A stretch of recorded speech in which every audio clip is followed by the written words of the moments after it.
Olá pessoal, sejam todos bem-vindos a mais uma videoaula do canal Química Ciência Central. Eu sou o João Bosco Paraíso da Silva, professor de Química, e hoje vamos falar como calcular o trabalho de expansão ou compressão de um gás.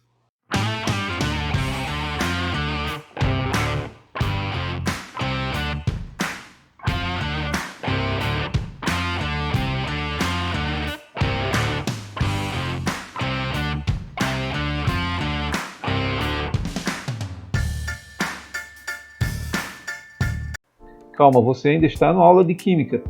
Porém, vamos descrever um cenário do mundo das finanças que vai nos ajudar a entender o assunto da aula de hoje. Bem, para a maioria das pessoas, o banco é o local onde elas guardam seu dinheiro. Porém, esse dinheiro pode ser movimentado. Por exemplo, você pode fazer depósitos na forma de dinheiro em espécies. Você pode fazer uma transferência de uma outra conta bancária ou alguém pode pagar por um serviço transferindo para a sua conta no seu banco. Você pode retirar esse dinheiro usando o seu cartão de crédito para fazer pagamentos, ou você pode ir até um terminal do seu banco para sacar dinheiro em espécie. Mas no final do dia, o que importa essencialmente é o saldo. E, na verdade, quanto que esse saldo variou, né? Se houve uma variação positiva ou negativa. Ok, na aula passada nós falamos deste importante conceito que é a energia interna do sistema, representado pela letra U, e demos o exemplo para um gás aprisionado num pistão, e dissemos que, por exemplo, particularizando para o caso da água, suponhamos que este gás é água em fase gasosa, as moléculas podem vibrar suas ligações químicas, portanto existe a chamada energia de vibração molecular. As moléculas podem transladar no espaço, para cima, para baixo, para a esquerda, para a direita. Portanto, existe a chamada energia de translação. As moléculas podem também rotacionar em torno dos seus eixos. Existe a chamada energia de rotação. E também as moléculas podem interagir entre si, por exemplo, interações atrativas, como as ligações de hidrogênio, ou até repelirem-se umas às outras através dos seus pares de elétrons, entre duas moléculas de água, ou entre os hidrogênios destas moléculas. Se você soma todos estes termos de energia, o que temos é a chamada energia interna do sistema. Obviamente que se você adiciona calor, ou se você comprime este gás, ou seja, se você realiza trabalho, estes termos de energia vão mudar, portanto a energia interna do sistema vai mudar. Desta forma, a gente diz que a energia interna ela pode ser variada tanto pela realização do trabalho, como aquecendo o gás. Por isso, o autor Peter Atkins, em seu livro Princípios de Química, enuncia que o sistema é como um banco, aceita depósitos na forma de trabalho ou calor, mas guarda suas reservas como energia interna. Daí a nossa analogia com o sistema financeiro que descrevemos há pouco. Bem, sendo assim, a primeira lei da termodinâmica nos diz que num sistema fechado, a mudança na energia interna é igual à energia que passa através da fronteira, como calor ou trabalho. Isso pode ser colocado de um ponto de vista matemático, por esta relação, que diz que a variação da energia interna é igual à soma do calor mais o trabalho realizado sobre ou pelo sistema. Neste momento é importante criarmos as nossas convenções, que elas são o valor positivo de W implica que o trabalho está sendo realizado no sistema. E um valor positivo do calor implica que calor está sendo transferido para o sistema. Assim, quando lemos que 10 kJ de trabalho é realizado no sistema, significa que o trabalho vale mais 10 kJ, e se não for feita nenhuma menção com relação ao calor, significa que a variação da energia interna foi igual a mais 10 kJ. Ou se 10 kJ de trabalho foi realizado pelo sistema, então o trabalho vai ser menos 10 kJ, e se não for feita nenhuma menção com relação ao calor, a variação da energia interna é menos 10 kJ. Ou ainda, se é dito que 5 kJ de energia é doado ao sistema como calor, então o valor de Q é mais 5 kJ, o que implicaria uma variação de energia interna igual a mais 5 kJ, se nada for dito em relação ao trabalho. E por último, se você ler 5 kJ de energia é gerado pelo sistema como calor, então aqui o valor de Q é negativo, menos 5 kJ, ou ΔU é igual a menos 5 kJ. Novamente, se nada for dito em relação ao trabalho. Bem, aqui vamos apontar uma pergunta interessante. Se em lugar do sistema ser fechado, ele for isolado, o que acontecerá com a sua energia interna? Bem, a resposta é que não ocorrerá, obviamente, mudanças na energia interna do sistema, pois num sistema isolado não há troca de energias com a vizinhança. Desta forma, você pode enunciar a primeira lei da termodinâmica como a energia interna de um sistema isolado ela é constante. Bem, voltemos aqui ao nosso desenho do nosso pistão com o gás contido dentro dele, e aqui a gente chama a atenção que esse gás, ao colidir aqui com as paredes internas desse pistão, vai impor uma certa pressão, e vamos destacar aqui, chamar isso aqui de pressão imp, para não confundirmos com a pressão externa, que vai estar sempre presente em oposição a, por exemplo, um movimento de expansão para esta nova posição. Então, a direção do movimento é na vertical para cima e se opondo à direção da pressão externa que está apontando para baixo, quando se realiza um deslocamento. E por questões que ficarão claras em breve, vamos deixar claro que essa variação inicialmente vai ser uma variação pequena, uma variação dx.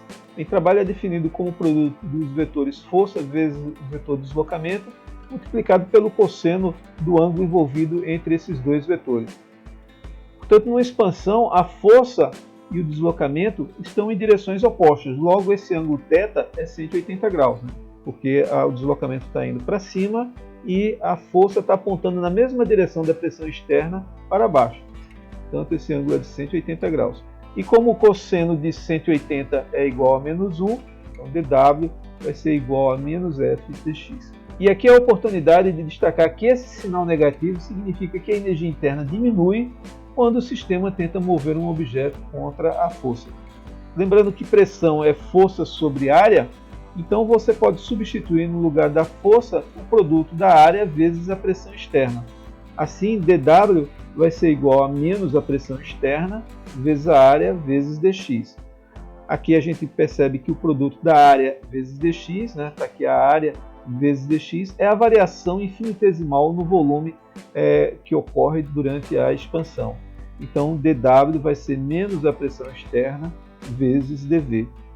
No caso de uma compressão, agora a força e o deslocamento estão ambos na mesma direção. Então, o ângulo entre esses dois vetores é zero, o cosseno de zero vale 1, portanto, nesse caso, dW vai ser força vezes dx.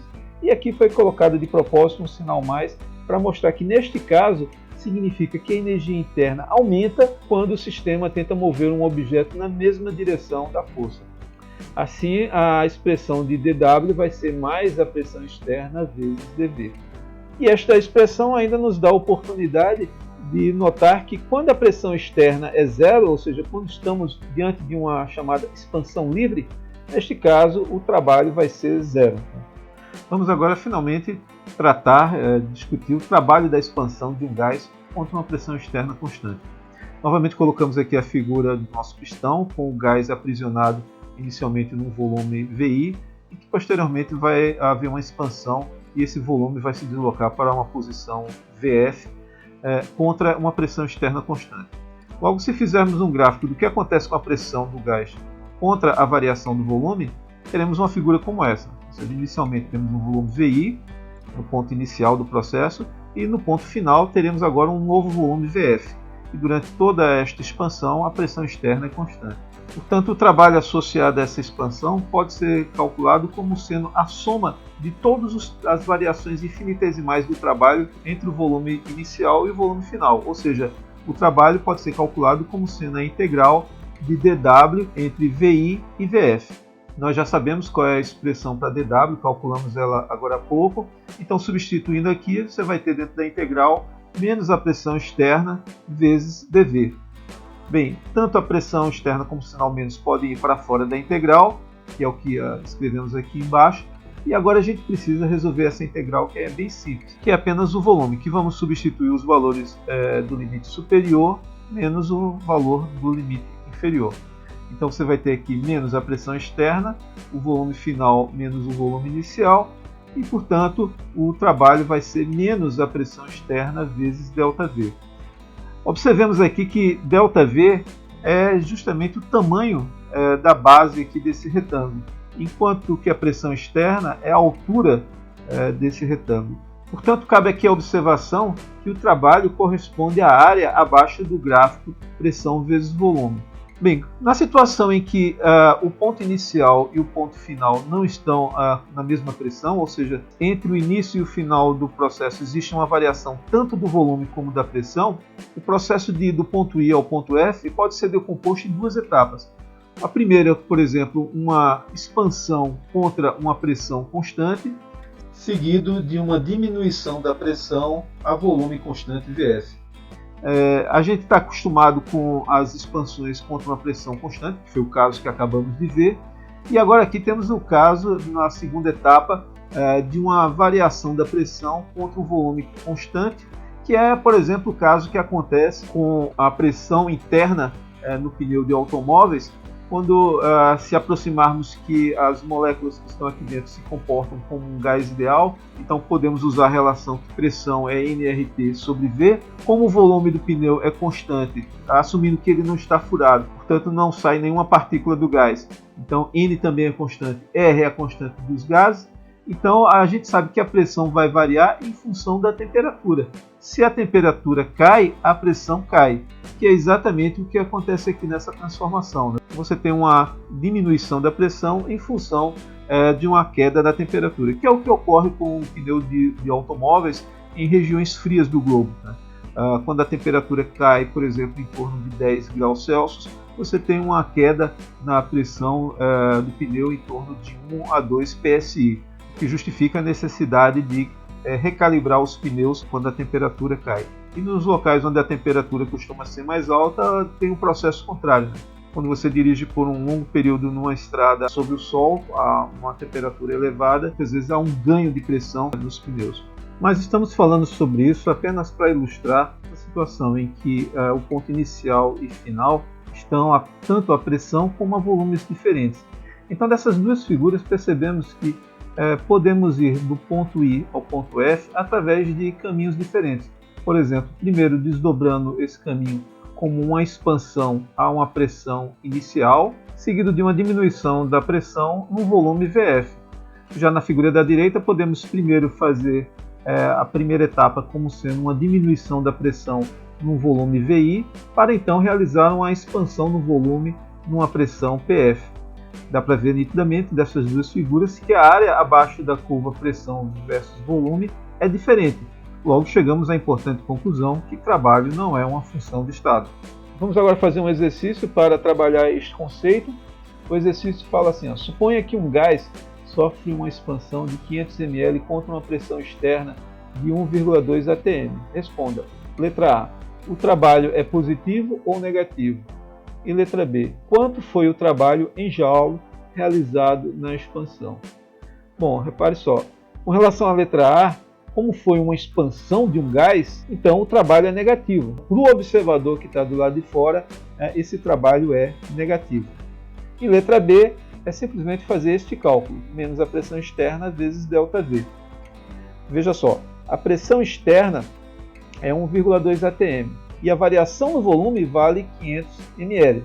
Então vamos fazer este produto, menos 1,2 atm vezes 0,5 litros, isso aqui vai dar menos 0,6 atmosfera litro. Porém, ele pede para que seja calculado que dê o resultado do trabalho de expansão em joule. Então, veja só, temos que fazer essa transformação. Uma maneira de você recordar como se obtém a relação de transformação de atmosfera litro em joule é lembrar do valor da constante dos gases ideais. Ela vale 0,082 atmosfera litro sobre Kelvin mol. Ou você pode também representá-la como 8,314 joule por Kelvin mol. Então repare só, Kelvin mol corta com Kelvin mol, então você tem aqui que 1 atmosfera litro é igual a esse número aqui em joule dividido por 0,082. Ou seja, 1 atmosfera litro é 8,314 dividido por 0,082 joule. Isso aqui dá 101,3 joule. Então, o trabalho vai ser menos 0,6 atmosfera litro, e 1 atmosfera litro vale 101,3 joules, o resultado dá menos 60,78 joules. Muito bem, vamos adiante. Vamos agora falar sobre um processo de expansão reversível de um gás. Por que é importante falar sobre processos reversíveis? Bem, em reações químicas nós estamos interessados em processos reversíveis. Por exemplo, uma reação pode se deslocar de reagente para os produtos, depois dos produtos ele pode retornar aos reagentes. Então essa situação de reversibilidade é algo bastante frequente e interessante de a gente entender como ela funciona. Então veja só, vamos tratar aqui de um processo isotérmico reversível. Por que isotérmico? Porque é uma situação, uma condição que vai facilitar os nossos cálculos. Daqui a pouco isso vai ficar claro para a gente. Então, por um processo isotérmico reversível, a gente vai entender que é um processo que varia apenas por quantidades infinitesimais de um momento para o outro. Em particular, num processo reversível, as funções de estado do sistema são diferentes daquelas do ambiente, ou seja, da vizinhança, apenas por quantidade infinitesimais, ou seja, são quase iguais. Elas são apenas levemente diferentes apenas por uma quantidade infinitesimal. Assim, por exemplo, na expansão, a pressão interna de um gás ela é praticamente igual à pressão externa, só não é porque existe essa quantidade aqui dP. Então a pressão interna ela é, na verdade, maior do que a pressão externa. Então, veja só, vamos ao nosso ponto de partida, que é essa relação aqui. O trabalho num processo reversível vai ser igual a menos a integral entre o volume inicial e o volume final da pressão externa vezes dV. É a mesma relação que utilizamos agora há pouco. Veja só, a gente já sabe que a pressão externa é quase igual à pressão interna, só não é por conta dessa quantidade de dP. Portanto, eu posso daqui extrair uma relação para a pressão externa para utilizar nessa integral. Assim, eu posso reescrever essa integral como sendo menos a integral entre o volume inicial e o volume final da diferença entre a pressão interna menos dP, multiplicado por dV. Eu posso, portanto, desdobrar ela em duas, é isso que fizemos aqui nesta última linha. Portanto, o trabalho externo vai ser esta primeira integral, né? Repare só que é menos a pressão interna vezes dV, e menos com menos vai dar mais a integral de dP vezes dV. Com relação a essa última integral, cabe nos destacar que você está fazendo aqui um produto entre dois números pequenos, dois números infinitesimalmente pequenos. Então, nesse caso, se cada um desses números aqui já é infinitesimalmente pequeno, então eu posso desconsiderar essa integral, porque esse produto essencialmente é igual a zero para todos os fins. Então eu posso ficar apenas que o trabalho vai ser menos a integral da pressão interna vezes dV. Repare só que é bem parecido com a equação de cima, né? A única diferença é que agora no lugar da pressão externa eu tenho aqui a pressão interna. Então vamos colocar aqui nessa próxima tela novamente essa expressão. E com relação à pressão interna, vamos fazer aqui uma observação. Se o sistema, por exemplo, for um gás ideal, então vamos poder usar no lugar da pressão interna nRT sobre V. Então, substituindo na integral que está acima, a gente vai obter que o trabalho vai ser menos a integral entre o volume inicial e o volume final de nRT sobre V dV. Aqui, veja só que estamos tratando de um sistema fechado, então não existe perda de partículas nem ganho. Então, N é constante. R é a constante dos gases, também é algo que eu posso colocar para fora da integral. E, em particular, estamos interessados numa expansão isotérmica. Então, veja só, esta é a razão pela qual optamos desde o início por trabalhar em um sistema onde a temperatura é constante. Porque aqui podemos colocar esses três termos para fora da integral, então vai ficar menos nRT, a integral entre o volume inicial e o volume final, de 1 sobre V dV. E aí, para resolver esta integral, a gente tem que responder aquela pergunta básica. Qual é a função que, quando eu derivo, aparece o que está dentro do argumento aqui da integral? A função que, quando eu derivo, aparece 1 sobre V dV, vocês já devem estar lembrados que isso é o logaritmo na base natural. Então, isso aqui vai ser menos nRT, ln de V no limite superior, menos ln de V no limite inferior. Isso aqui vai ser menos RT ln de V final sobre V inicial. Note, quando obtemos um resultado como este, uma equação como essa, precisamos ver se ela faz sentido. Note que no processo de expansão, o volume final é maior do que o volume inicial. Portanto, esta razão vai ser um número maior do que 1. E nós sabemos que o logaritmo de um número maior do que 1 é um número positivo. Portanto, ao multiplicar com este sinal negativo, o trabalho vai ser negativo, o que está de acordo com a nossa expectativa prévia de que numa expansão o trabalho é um trabalho negativo. Por outro lado, vamos ver o que acontece quando o volume final é menor do que o volume inicial, ou seja, quando estivermos tratando de uma compressão. Bom, neste caso, essa razão aqui vai ser um número menor do que 1. E nós sabemos que o logaritmo de um número menor do que 1 é um valor negativo. Portanto, ao multiplicar com esse sinal negativo aqui da frente, o trabalho vai ser positivo. Também está de acordo com o que nós sabemos que na compressão o trabalho é realizado sobre o sistema. Portanto, é um trabalho positivo. Muito bem, vamos aqui analisar este gráfico da pressão versus o volume e vamos comparar com a situação anterior. Na situação anterior, a gente tinha aqui uma expansão contra um volume externo constante. Agora, numa expansão reversível, a pressão interna do gás é maior do que a pressão externa por uma quantidade dp. Então, na verdade, a pressão interna ela fica acima da pressão externa. Essa quantidade dp nós sabemos que é uma quantidade pequena. Porém, se eu fosse colocar aqui a pressão interna infinitesimalmente próximo da pressão externa, ninguém ia conseguir observar. Então, eu estou fazendo aqui um exagero nessa figura ao colocar a pressão interna aqui bem acima da pressão externa.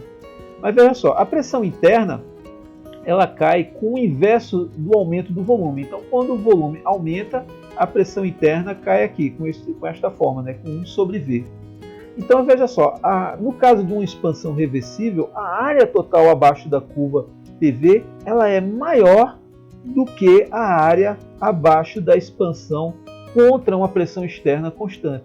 Dessa forma, a gente chega à conclusão que o trabalho num processo de expansão reversível ele é maior do que o trabalho numa expansão que a gente diz ser irreversível, que é o trabalho que a gente tinha considerado anteriormente.